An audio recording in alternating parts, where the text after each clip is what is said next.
count on. This is MyTV5 News at 7. We're learning new information tonight about a poker game robbery that took a deadly turn last week. Police say a man is in custody. They believe he's the one who set up the robbery from the inside. Thank you for watching MyTV5 News at 7 and streaming online at WNEM-TV. I'm David Custer. It happened last Wednesday at an apartment complex in Saginaw Township. That's where two men crashed a poker game in an attempt to rob the players. But the investigation has spread to more than just those two suspects. TV5's Nick Lully has the latest. The picture is a little bit more clear about how a card game turned deadly. I've always felt safe here in Saginaw Township. Mary McCauley lives near the apartment complex where two men were shot during a private poker game last week. The shootings left one man dead and sent another to the hospital. Today, McCauley is breathing a sigh of relief knowing police have a better handle on exactly what happened. When I first heard that they had somebody in custody, I guess I thought maybe domestic violence at first, but we now know that's not the case. Saginaw Township Police Chief Don Pacell says the shootings were the result of a robbery attempt orchestrated by one of the men playing in that poker game.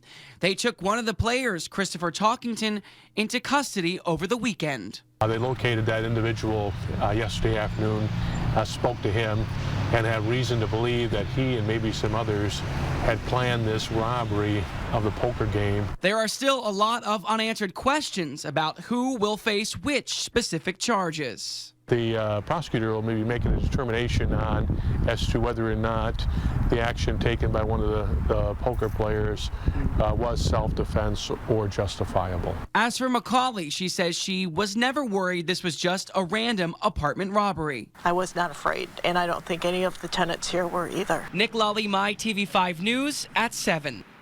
And as we reported last week, one of the would-be robbers was killed during the attempt. Police say they know who the other suspect is. They are just trying to find him. We'll let you know when they've made an arrest. Switching gears now to another mild March day across mid-Michigan as we take this live look over downtown Saginaw. It's been a very comfortable start to your work week.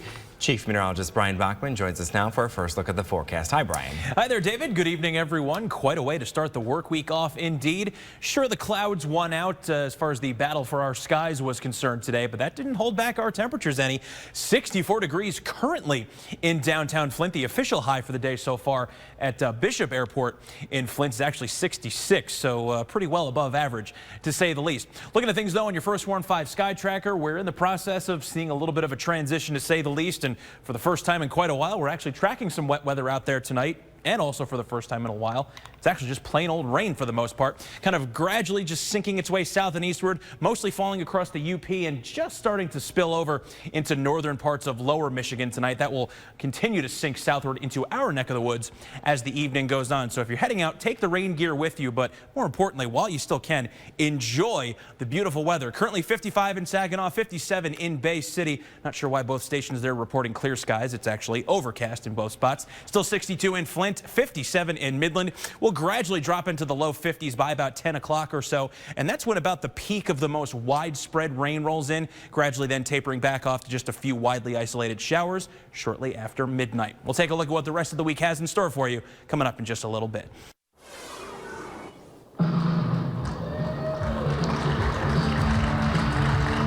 A somewhat surprising announcement tonight. Flint's new OHL hockey team will be the Firebirds. There was a major push for nicknames like the Generals and the Tropics, but the team eventually settled on Firebirds. TV5's Gino Vici is at Perani Arena with more on this big news. I'm here outside the ticket office at Perani Arena. It closed just about an hour ago. Now, we're told ticket sales today, the first day tickets were sold, remain steady. But local leaders say in order for this franchise to be successful, it's going to take much more than local support. Flint Firebirds, what a design and what an image for this entire community. That's Flint Mayor Dane Walling celebrating the reveal of the city's brand new hockey team name. I love it. Today at Perani Arena, team officials from the Flint Firebirds unveiled their new name. Walling says the start of next season is the start of something big for the city of Flint. I can't wait to see the franchise out on the ice and the kids playing it. It's going to be a blast. Walling says the Ontario Hockey League team's decision to call Flint home will not only have an economic benefit within city limits, but also to neighboring communities. It's going to be great for our communities and for our entire region.